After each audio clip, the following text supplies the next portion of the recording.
Ito. She wasn't the strongest sister, nor was she the weakest. She had blue eyes, and it made those in the Umbri tribe uneasy. Though she was already 13, no one had claimed her for a wife. She was good at being quiet. Living with the Umbri tribe wasn't easy. Her survival depended on positioning herself with the hunters, with the aunts who could coax the most from the arid ground. The Umbri tracked time by growing seasons. Ito's tribe had built the stone sun temple, a structure that took 80 years to construct. The 3-ton boulders were heaved one by one from the valley a mile below. When Ito was 14, there was a blizzard. No one could remember a winter so harsh. The families huddled by their fires day and night, but the snow wouldn't stop, and their food stores were frozen. The mothers were unable to produce milk. 7 nights, 10. By the 11th darkness, 3 babies and 2 elders were dead. The priests prayed day and night at the sun temple. Reluctantly, they sacrificed a sheep, then a goat, already frozen to death. 12 nights passed, 13. On the 16th night, Ito woke to see her father bending over her.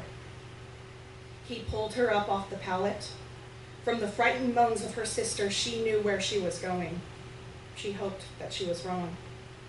Her father didn't bother to wrap her in blankets.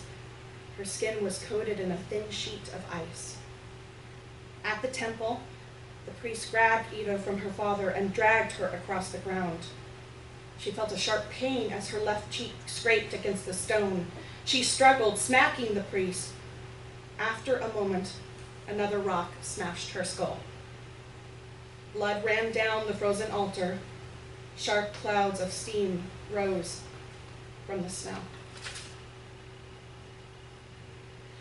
In my suitcase, 3 pairs of jeans, 6 shirts, 1 practical travel dress, black cotton, 1 bra, white, trimmed with lace, 3 photographs of my cousins and my sister, 1 picture of my parents, 2 of Babs and me hugging, the first on the field and the other one at the pub, 1 photograph of Sean, taken out again.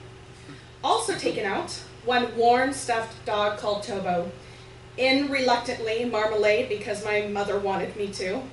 Antibacterial soap, also at her insistence. My passport, of course. 3 lipsticks, 7 pairs of underwear, all black. I switched to black at 13 under the instruction of my sister to hide stains. Ibuprofen, condoms, just in case. Nicked from the Uni Health Center. 1 copy of Ripley Underground by Patricia Highsmith. 1 copy of Italy Go, highlighted and marked. The suitcase itself, a large Samsonite with wheels, inherited from my father when he moved to Dublin. This case was eventually returned to my father by the authorities. It came back empty, save the marmalade, which never made it out of an inner pocket and was still carefully wrapped in a pair of clean running socks, blue.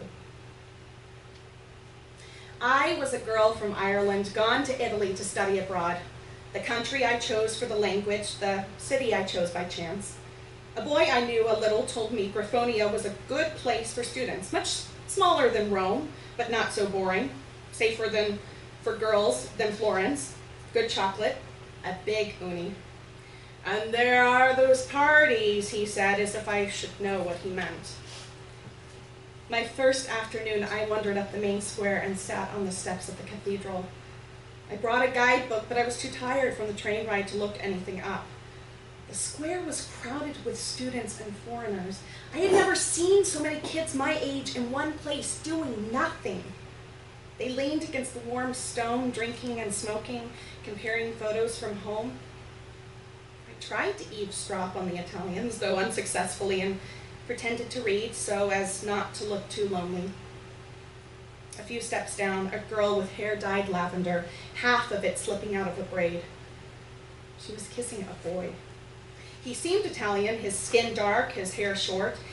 He was heavy, carefully dressed in a cheap shirt, ironed perhaps by his mother. His brown wrist thick and covered in fur. He whispered in the girl's ear, and she leaned over and laughed. "I wish I knew what the hell you were saying," she said in English, and then giggled and kissed him again.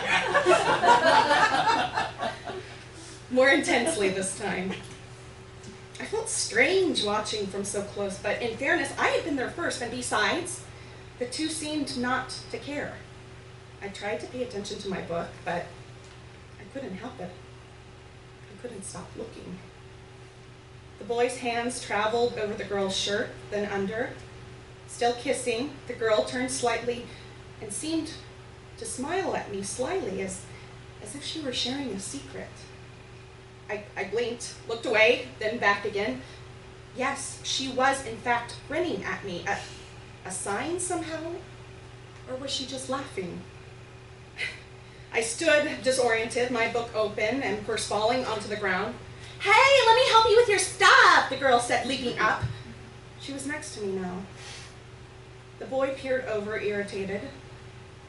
Apart, their incongruity grew. Her shabby and a bit tough, yet possessing a silvery, enviable loveliness.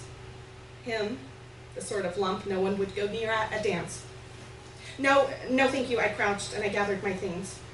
She shrugged and went back to the boy without turning again, and I hurried away. When I first arrived in the small town of Umbria, I was childishly disappointed. I imagined charming villas, wide gardening boulevards lined with flowers, the permeating smell of pastries and fresh bread. Instead, walls of stone emblazoned with graffiti, a scarcity of trees. Men with dark eyes slipped through Grifonia's medieval alleys, muttering words I couldn't catch. As a newcomer, I felt clumsy and mute. Having studied Italian for 3 years now, I was, at least according to my university instructors, almost fluent. Yet, in the beginning, I was too afraid to use any of it. Mostly, I moved about silent, flattening against walls and shops and restaurants, trying to make myself as invisible as possible. Soon enough, though, I fell into a pleasant, lazy rhythm. I had a glass of wine at 10 a.m. in an overpriced cafe, watching the tourist families squabble by.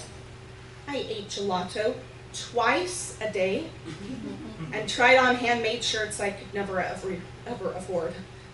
One afternoon, I even sat in the cathedral for 3/4 of an hour trying to drum up some inkling of faith, which, for the daughter of a Jew and an on-again, off-again member of the Catholic Church, failed to make itself known.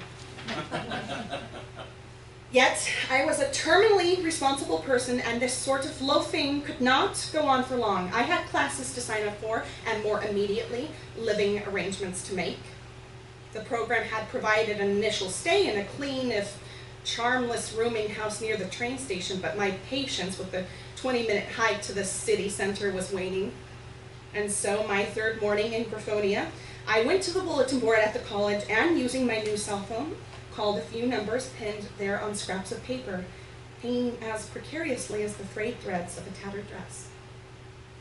During the course of the next day, I saw 4 flats. Having enjoyed a fairly large on-campus apartment back in Nottingham, I wasn't prepared for what passes as sizable in Italy. I had refrained from signing up for the interior housing of allegiance to this idea that I had my new independence. The other girls might live in that sterile residence for foreigners, I boasted to Babs, my best friend at home, but I was going to live with real Italians. Now I was wishing I just filled out the damn form and split a flat with some nice girl from Glasgow. 2 of the places required room sharing, which after a couple of years of privacy, I just couldn't do. Another 4-bedroom, there was a sagging cot in the kitchen, housed 5 somewhat angry-looking cats. One place looked promising and clean enough in the hallway, but when the door opened, I was greeted by a stout, middle-aged woman who kept me prisoner for an hour and a half, instructing me, among other things, on where to buy the best sponges for scrubbing our floor.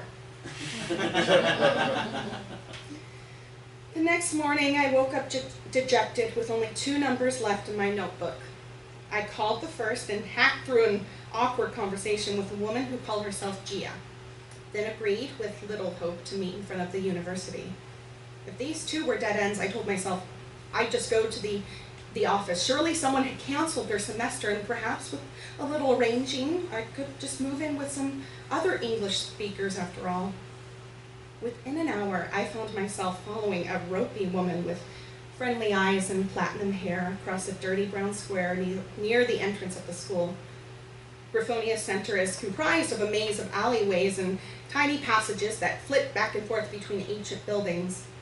Places that once were mere cow trails have centuries later become crowded streets. Even though the cottage couldn't have been more than 500 feet away, the path she took was so confusing, and I felt unsure I'd ever be able to find my way back. I hurried to keep up. It was incredibly hot, Griffonian heat being different somehow from that of other places, weightier. The sports park was filthy and smelled of sour milk, marijuana, and spilled wine. The yellow air shimmered around us, and sweat trickled down the sides of my face in persistent lines. Even the thin cotton dress I had on felt too heavy for that day.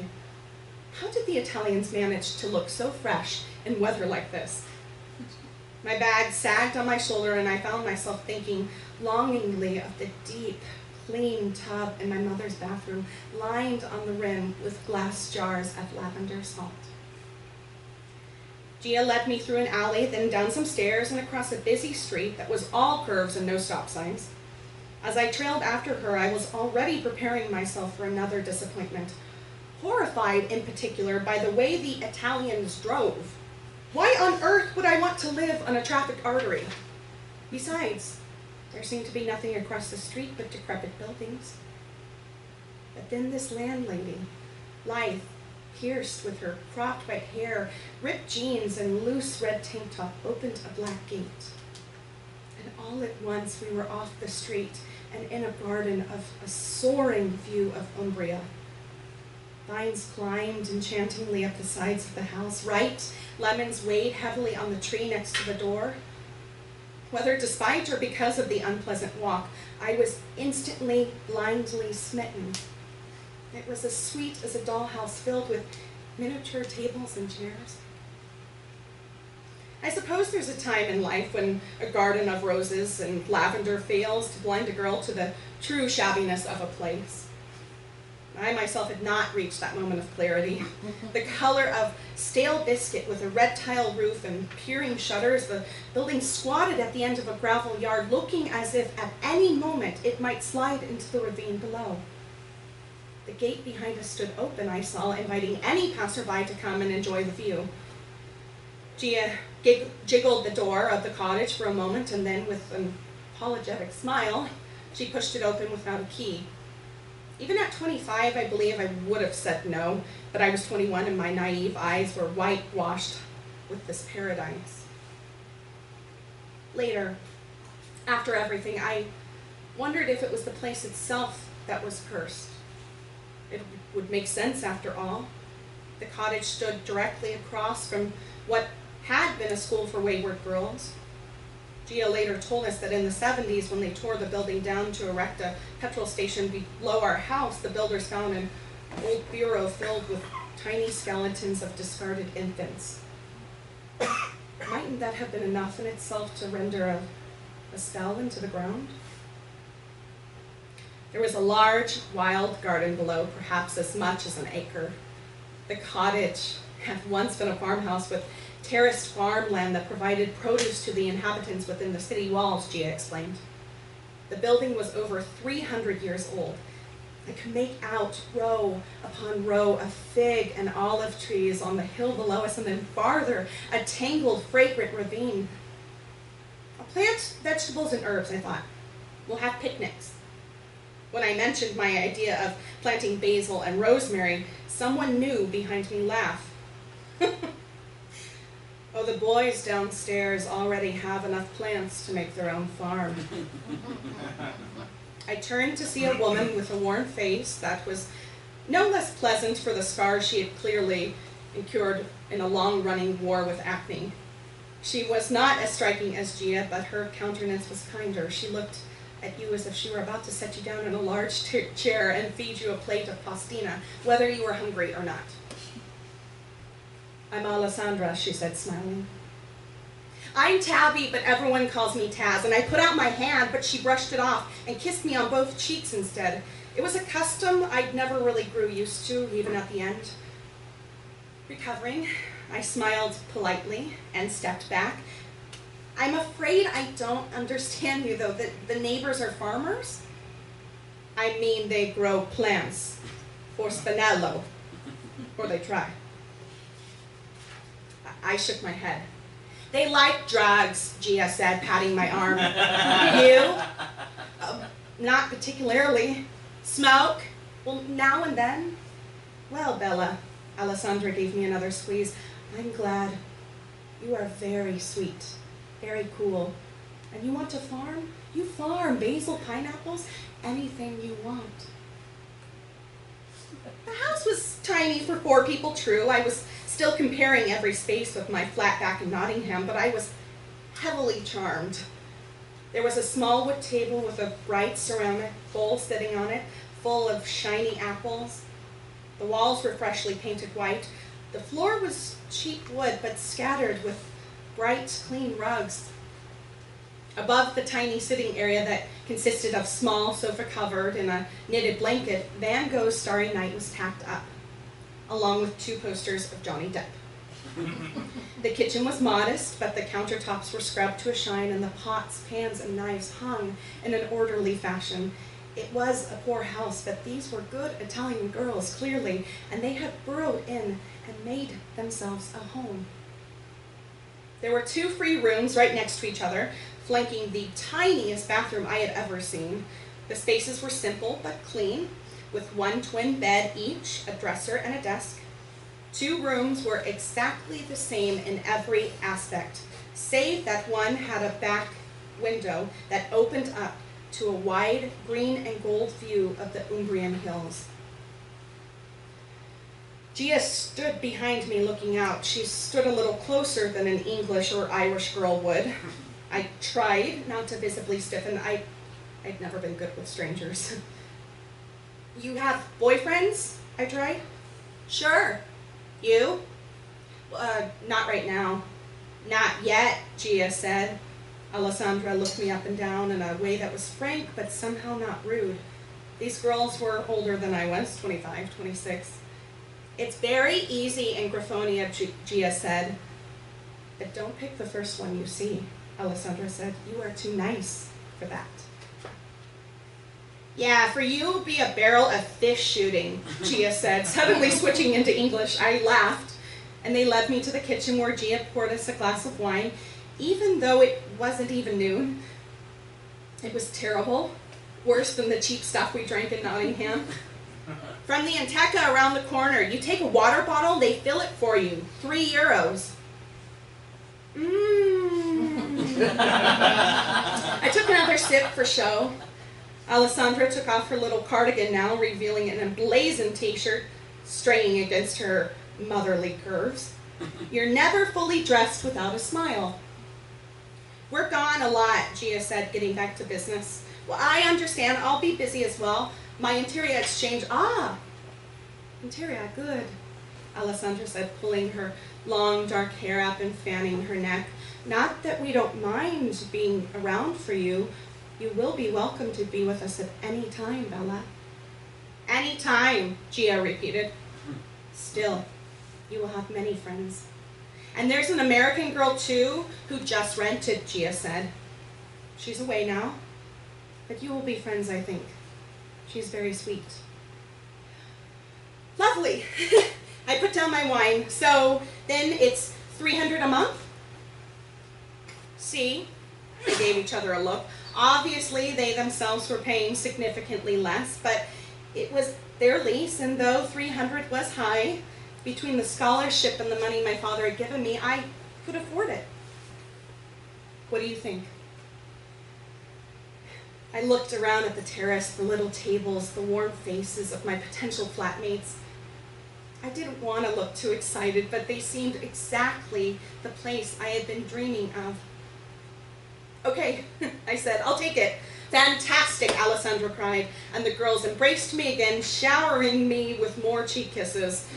I hate to ask, Gia said, stepping away first, but do you have a deposit? Oh, certainly. It's okay to give it later, Alessandra said. No, it's fine, I said, and I reached in my purse and pulled out the envelope and gave them 2 months' worth of rent. Well, Bella, here is your kingdom, Alessandra said, kicking the door open slightly with her foot. You see? The bed, the closet, the desk, all yours. It's not big, but it has everything. Sheets and towels you can get at the co-op. As I stood in the threshold, I heard a sudden roar, far away but insistent. The room seemed all at once airless. I leaned against the door jamb in order to catch my breath. I knew something was going to happen here. Something colossal. The sensation never happened again in this particular place, but it was it. My first ghost. You see, it all started very simply. A girl packed a suitcase full of soap and clean underwear and went to Italy. She was young, open as an empty highway. She met some people there. Love happened, and then her ending began. Tabitha, Alessandra touching my arm, you okay? I looked at her, blinking. I'm fine, thank you. You sure? Positive, I said, managing a smile. I'll just go now and get my things.